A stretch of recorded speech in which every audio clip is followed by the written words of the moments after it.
On November 18, 2021, something strange happened in the fast food world. A salad company walked onto Wall Street and was instantly worth more than $5 billion. Not a burger chain, not a pizza empire, a salad brand. Sweetgreen wasn't just selling food, it was selling an idea. Healthy, modern, tech-driven, effortless. The kind of company that felt perfectly designed for its moment. Investors loved it, customers loved it. The market believed this was the future of eating. Fast forward a few years, and that future started to crack. The stock collapsed, layoffs followed, losses piled up, and the company that once looked unstoppable began fighting just to stay relevant. The real problem was quieter, more basic, and it was hiding inside every single bowl they sold. To understand how Sweetgreen rose so fast and why it started falling just as quickly, we need to go back to the very beginning. Sweetgreen started in 2007, far from Wall Street hype and billion-dollar valuations. Three recent Georgetown University graduates, Jonathan Neiman, Nicholas Jammet, and Nathaniel Rue, were frustrated with the food around them in Washington, D.C. Everything nearby was fast, cheap, and unhealthy, or healthy, slow, and boring. So they asked a simple question: what if healthy food could be as fast as a burger? They didn't dream of global domination. They didn't talk about disruption. They just wanted fresh food, made quickly, with ingredients people could feel good about eating. From a college dorm room, they mapped out a small business built around salads, hot and cold, using ingredients sourced from local farmers. They raised $300,000 from 50 investors, not venture capital giants, just people who believed in the idea. In August 2007, they opened their first location. It was tiny, only 560 square feet, right near their university campus, but it worked. Sweetgreen grew slowly and carefully. No rush, no explosions, just steady expansion and a growing reputation for quality. What made the company special wasn't only the food, it was the feeling. Clean design, minimal branding, a sense that eating there meant something about who you were. Sweetgreen wasn't just feeding customers, it was selling a lifestyle. They leaned into that identity hard. They launched the Sweet Life Music Festival, blending food, music, and community. Sweetgreen became less like a restaurant and more like a cultural brand. For years, this approach paid off. Then, the venture capital money arrived. In 2013, Revolution Growth, led by AOL co-founder Steve Case, invested $22 million. By 2018, a massive $200 million funding round led by Fidelity pushed Sweetgreen's valuation past $1 billion. Sweetgreen wasn't just a restaurant anymore. It became a tech company that happened to sell food. By the early 2010 seconds, Sweetgreen wasn't just another fast casual restaurant. It was becoming a signal. Eating there said something about you. You cared about health, you cared about sustainability, you were busy, modern, and informed. That image mattered more than most people realized. Investors noticed it first. In 2013, Sweetgreen landed a major boost when Revolution Growth, led by AOL founder Steve Case, invested $22 million. That money didn't just help them open more stores, it validated the idea that Sweetgreen wasn't really a restaurant at all. It was a brand, a platform, maybe even a tech company.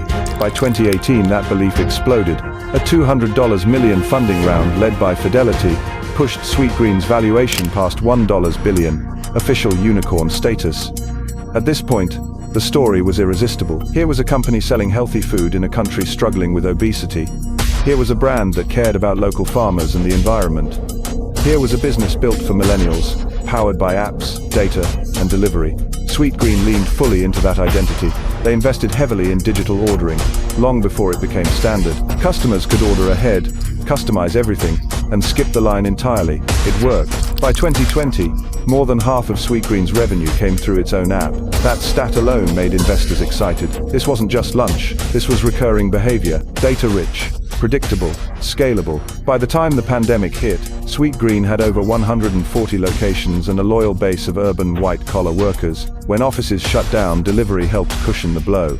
And when markets rebounded in 2021, Sweetgreen looked perfectly positioned, so the founders made their move. The company's valuation soared past $5 billion in a single day. On paper, it was a dream debut. Wall Street saw a future where Sweetgreen spread to every major city, then every suburb, then maybe every country.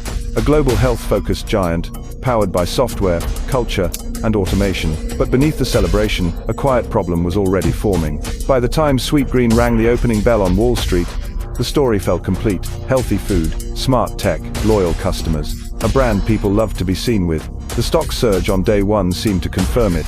This wasn't just a restaurant chain anymore. It was a movement that had gone public. But markets don't care about stories for long. They care about results. Less than a year after the IPO, the first warning signs appeared. In August 2022, Sweetgreen quietly announced layoffs. 5% of its corporate staff were gone. At the same time, the company cut its financial forecast, blaming slower office returns after the pandemic. That explanation made sense on the surface. Fewer people commuting meant fewer lunchtime orders. But underneath that excuse was a deeper problem that had been there all along. Sweetgreen's customer base was narrow. The brand was built around well-paid urban professionals, people who didn't mind spending $15 to $20 on lunch because it fit their identity. Healthy, busy, image-conscious. But when inflation hit and work from home became permanent for many, that group started pulling back. Suddenly, Sweetgreen wasn't a daily habit, it was an occasional treat. And when customers came less often, the price became harder to justify. The company tried to stay ahead of the problem by leaning even harder into technology. Just before its IPO, Sweetgreen had made a bold bet. It acquired a robotic startup called Spice, founded by MIT graduates, with the goal of automating food prep. The vision was ambitious: fully automated kitchens, faster service, lower labor costs, a restaurant model built for scale. They called it the Infinite Kitchen. In theory, it was the future of fast food. In reality, it was slow, expensive, and far from ready. When the first Infinite Kitchen opened in Illinois in 2023, it didn't deliver the breakthrough investors were hoping for. It didn't meaningfully cut costs, and it didn't fix the core issue. People still thought the salads were too expensive. Meanwhile, new problems kept piling up. Customers noticed the changes before investors did. Complaints about smaller portions started spreading. Quality felt inconsistent. The brand that once stood for abundance and freshness now felt tighter, more cautious. In August, the stock dropped more than 27% in a single day after weak earnings. Another round of layoffs followed. Behind the scenes, Sweetgreen was retreating. Expansion slowed, store openings were cut back, the loyal customers were real, the brand was real, but it wasn't universal. And without breaking into the mainstream, the math simply didn't work. By the time Sweetgreen slowed its growth plans and hinted at menu changes that once would have felt unthinkable, the transformation was clear. This wasn't a rocket ship anymore. It was a company trying to prove it deserved to exist. And that raises the question no one wanted to ask at the IPO. Was Sweetgreen ever built to last? Or was it built for a moment that already passed? As Sweetgreen tried to navigate its challenges, it pinned its hopes on automation, a bold experiment meant to revolutionize the restaurant industry. In August 2021, the company acquired Spice Robotics, a Boston-based startup founded by MIT graduates. The vision was ambitious: robotic kitchens that could prepare salads faster, more consistently, and cheaper than human staff. The first Infinite Kitchen opened in Naperville, Illinois, in May 2023. The robots weren't as fast or as cheap as expected. Instead of solving the problems of labor costs and consistency, automation became another complex layer to manage expensive, slow, and sometimes unreliable. This struggle highlighted a larger truth about Sweetgreen's business. It was caught between being a tech company and a restaurant company. The focus on automation, mobile apps, and futuristic innovations distracted from the core operations, keeping stores running smoothly, serving customers consistently, and maintaining food quality. Meanwhile, the market grew impatient. Investors and analysts watched closely. Even with innovative robotics and tech-driven solutions, Sweetgreen still faced the hard reality of economics. Their $16, $20 salads were expensive for many people, and the post-pandemic cost of living crisis meant fewer customers were willing or able to pay a premium. Sweetgreen's story is a modern cautionary tale. From its early days as the Starbucks of salad to a multi-billion-dollar IPO, the company captured imagination, media attention, and investor dollars. Yet, the challenges of pricing, scaling, and balancing tech with core operations remind us that a good idea isn't always a guaranteed success. The question now is simple: can Sweetgreen complete its pivot and reclaim its place as a leader in the fast casual market? The answer depends on adaptation, resilience, and a return to fundamentals. And for everyone watching, it's a reminder that in business, just like in life, success isn't permanent, and learning from setbacks is what separates companies that survive from those that fade away.